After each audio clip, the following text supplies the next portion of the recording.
এটা হচ্ছে বামুনহাটি গাছ, খুব ভালো, একটা ঔষধি দশমূলা রিস্টেও ব্যবহার করা হয়। এই যে মূল,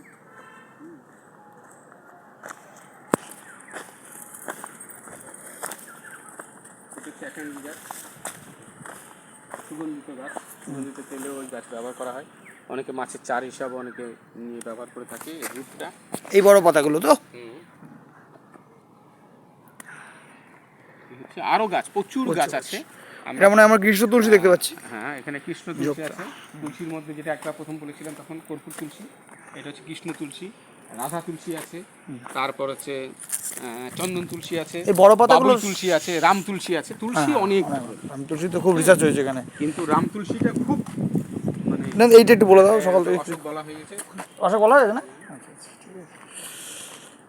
এটা কুচি গাছ, এটা কুচি গাছ, এটা বলেছিলাম কুচি আগে, আমাশা দারুণ বেলের সঙ্গে বেলচূর্ণের সঙ্গে মিশিয়ে খেলে এটা কুচি থেকে বেলচূর্ণ মিশ্রণ করলে ছালটার বেলচূর্ণ মিশ্রণ করলে হচ্ছে কুচি বেল, যে ওষুধটা সেটা হচ্ছে আমাদের পেট, যেটা পেট ফেঁপে যাচ্ছে অনেক কয়েকদিন ধরে, পেট বিভিন্ন রকম গণ্ডগোল দেখা দিচ্ছে এবং আমাশা ভাব আছে, তারা যদি কুচি বেলটা খান একদম দিন 15 যদি খেতে পারেন কন্টিনিউ, তাহলে একদম আমাশা নির্মূল হয়ে যাবে।